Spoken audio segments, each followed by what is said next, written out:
નમસ્કાર મિત્રો, સ્વાગત છે તમારું મારી ચેનલમાં. હું છું રાજેશ અને તમે જોઈ રહ્યા છો અમરીશ ફૂડવર્લ્ડ. મિત્રો, આજે શિયાળાની એક ખૂબ જ સરસ મીઠાઈ બનાવીએ છીએ અને એનું નામ છે અડદિયા પાક.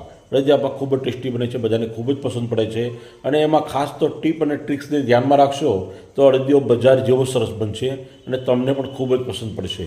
તો એમાં ખાસ તો એક તો ગુંદર તળીને નાખવાનો હોય છે, બીજું કે એનું ઘીનું પ્રમાણ, પછી લોટ કેટલો શેકવો અને ત્યારબાદ બજાર જેવું બનાવવા માટે એમાં આપણે ખાંડની ચાસણી કઈ રીતે બનાવવી, આવી નાની નાની ટીપ છે, ટ્રીક છે. તે તમે પૂરેપૂરો વિડીયો જોશો તમને બધી જ વસ્તુનો ખ્યાલ આવી જશે. થોડો વિડીયો લાંબો છે પણ જ્યાં મેં શીખવવાના હેતુથી આ વિડીયો બનાવ્યો છે કે જેથી કરીને તમે તમારા ઘરે ખૂબ જ સરસ મજાનો અડદિયો બનાવીને પરિવાર સાથે પીરસી શકો. વિડીયો ગમે તો લાઇક, શેર અને સબસ્ક્રાઈબ પણ કરી દેજો અને એક મસ્ત મજાની કોમેન્ટ પણ કરજો. ચાલો વિડીયો શરૂ કરીએ. શિયાળાની કડકડતી ઠંડીમાં શરીરને પુષ્ટ રાખવા માટે લોકો અડદિયા પાક બનાવીને ખાતા હોય છે અને જે લોકોને અડદિયા પાક બનાવવો ન હોય તે બજારમાંથી પણ લેતા હોય છે. પરંતુ આપણે દેશી ઘીમાં આજે અડદિયા પાક બનાવીશું. તો સૌથી પહેલાં ગુંદર તળી લઈએ. તો આપણે દેશી ઘી લગભગ 1.5 કિલો જેટલું લીધું છે અને 1 કિલો અડદનો લોટ લીધો છે. હવે પહેલાં આપણે લગભગ 150 ગ્રામ જેટલો ગુંદર, જેને આપણે પહેલાં આ ઘીમાં તળી લેવાનો છે. તો આ રીતે આપણે ઘીમાં તળી લઈએ. બરાબર ગુંદર ફૂલી જાય ત્યાં સુધી આ ગુંદરને તળી લેવાનો છે અને ત્યારબાદ એ જ ઘીની અંદર આપણે લોટને શેકી લેવાનો છે. તો 500 ગ્રામના 2 પેકેટ છે. આ લોટ આપણે બજારમાંથી એકદમ તાજો લેવાનો છે અને તાજો લોટ હશે તો જ આપણો અડદિયો સારો બનશે. તો આ રીતે આપણે બધું જ ઘી અંદર એડ કરી દેવાનું છે ધીરે ધીરે અને આપણે આ લોટને ધીમા તાપે શેકવાનો છે. મિત્રો, જો આપણે હાઈ ફ્લેમ ઉપર શેકશું તો લોટ તરત શેકાઈ જશે, પરંતુ એનો સ્વાદ સારો નહીં આવે અને અડદિયો ટેસ્ટી નહીં બને. હવે આપણે દેશી ઘી થોડું વધારે એડ કરવાનું છે. આપણે ટોટલ 1 કિલો અડદના લોટમાં 1.5 કિલો એટલે કે 750 ગ્રામ દેશી ઘીનો ઉપયોગ કરવાનો છે. હવે આપણે ધીમા તાપે આ લોટને શેકવાનો છે. લોટ શેકાતા લગભગ 15થી 20 મિનિટ જેટલો સમય લાગે છે અને ધીરે ધીરે એનો કલર ચેન્જ થતો જશે. તમને ખ્યાલ આવશે કે આ લોટ શેકાઈ ગયો છે.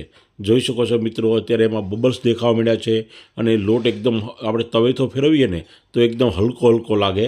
એટલે આ રીતે લોટ શેકાવાનું હવે શરૂ થઈ ગયું છે. લગભગ 70% જેટલો લોટ શેકાઈ ગયો છે. હવે આપણે કલર બી ચેન્જ થઈ ગયો છે. હવે આપણે ચમચી વડે થોડું થોડું દૂધ અંદર એડ કરીશું. તમને થશે આ દૂધ શા માટે એડ કરીએ છીએ? તો આપણે આ અડદના લોટને પહેલાં ધાબો દેવાનો હોય છે. જનરલી આ એક જૂની સિસ્ટમ છે, પણ નવી સિસ્ટમ મુજબ આપણે આ કણીદાર અડદિયો બનાવવા માટે દૂધનો ઉપયોગ કરવાનો છે. એટલે ધાબો દેવાની બિલકુલ ઝંઝટ નથી અને છતાં પણ આપણે કણીદાર અને ખૂબ જ સરસ અડદિયો બનાવી શકશું. તો મિત્રો, તમે જોઈ શકો છો એકદમ લિક્વિડ ફોર્મમાં આવી ગયો છે અડદિયો અને એકદમ બ્રાઉન કલરનો થઈ ગયો છે. જો કલર ચેન્જ થઈ ગયો છે અને હવે આપણે અંદર એડ કરી દઈએ માવો. તો આપણે 250 ગ્રામ માવો લીધો છે. એને આ રીતે બરાબર છૂટો પાડીને અડદિયામાં લોટ સાથે જ શેકી લેવાનો છે. પહેલાં લોટ શેકાઈ જાય ત્યારબાદ જ આપણે માવો અંદર એડ કરવાનો છે અને સાથે તળેલો ગુંદર પણ એડ કરવાનો છે. જે ઘીમાં આપણે અગાઉ તળી લીધો હતો 250 ગ્રામ જેટલો ગુંદર છે એને પણ આપણે એડ કરી દેવાનો છે અને ધીમે ધીમે હલાવતા રહેવાનું છે. એકદમ કડાઈ ભરાઈ ગઈ છે, એકદમ છલોછલ કડાઈ ભરાઈ ગઈ છે. ચિંતા નહીં કરશો, કારણ કે ગેસની ફ્લેમ આપણે લો રાખેલી છે અને અડદિયો શરૂઆતથી એન્ડ સુધીમાં લો ગેસની ફ્લેમ ઉપર જ બનાવવાનો છે. આ એક મોટી ટીપ છે જેનો ખ્યાલ રાખજો મિત્રો. અને હવે આપણે એના માટેનું કાટલું, જેને કહેવાય મસાલો, અડદિયાનો મસાલો, જે આપણે 50 ગ્રામ જેટલો અંદર એડ કરવાનો છે. 1 કિલોમાં 50 ગ્રામ એડ કરીશું એટલે નોર્મલ ટેસ્ટ રહેશે.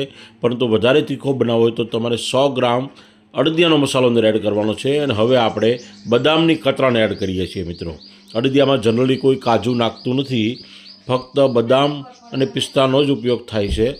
અડદિયા માટેનો લોટ સંપૂર્ણ શેકાઈ ગયો છે, મસાલા પણ એડ થઈ ગયા છે અને એને એક અલગ તપેલામાં આપણે કાઢી લેવાનો છે. અને ત્યારબાદ એક તારની ચાસણી બનાવવાની છે અને આમાં આપણે 1 કિલો ખાંડ એડ કરવાની છે. મિત્રો, 1 કિલો ખાંડ એડ કરવાથી અડદિયો પરફેક્ટ ગળ્યો બનશે. પણ તમે ઓછું ગળ્યું ખાતા હો તો 750 ગ્રામ કે 800 ગ્રામ ખાંડ અંદર એડ કરશો. હવે આપણે એક તારની ચાસણી બનાવવી છે. ગેસની ફ્લેમ હાઈ રાખવાની છે અને આ રીતે જોઈ શકો છો મિત્રો, એકતાની ચાસણી બની ગઈ છે. અને એકતાની ચાસણી બનાવશો ને મિત્રો, એટલે થોડો અડદિયો હાર્ડ બનશે. પણ તમારે એકદમ બજાર જેવો સોફ્ટ અડદિયો બનાવવો છે તો તમે અડધાથી પોણા તારની ચાસણી બનાવજો, કે જેથી અડદિયો બિલકુલ સોફ્ટ બને.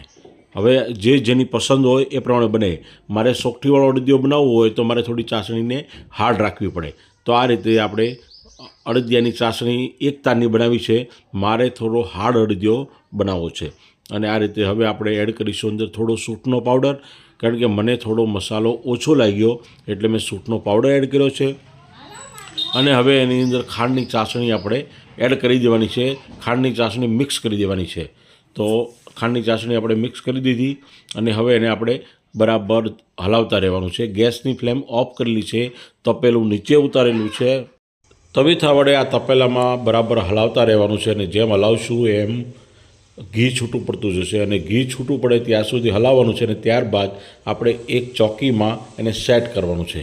મિત્રો, ઘી છૂટું પડી ગયું છે અને આ ચોકીમાં પણ આપણે નીચે ઘી લગાડી દીધું છે. અને હવે આપણે આ અડદિયો એમાં સેટ કરી દઈએ. તો આપણે બે રીતે સેટ કરવો છે. એક ચોકીમાં સેટ કરવો છે અને થોડો અડદિયોને આપણે સોકઠી બનાવવી છે. બજારમાં સોકઠીવાળો અડદિયો પણ મળે છે. તો આ રીતે આપણે અડદિયાને બરાબર સેટ કરી દીધો છે. ઉપર થોડી પિસ્તાની કતરણ એડ કરી દઈએ, જેથી એ સરસ લાગે અને ખાવામાં પણ એનો ખૂબ સરસ ટેસ્ટ આવે. તો આ રીતે આપણો પિસ્તાવાળો દેશી ઘીનો અડદિયો બનીને તૈયાર થઈ ગયો છે. બજાર જેવો જ અડદિયો બન્યો છે. તમે તમારા ઘરે બનાવજો, તમારા પરિવાર સાથે એને એન્જોય કરજો. મળતા રહીશું નવા નવા વિડીયો સાથે. જય હિન્દ, જય જય ગરવી ગુજરાત.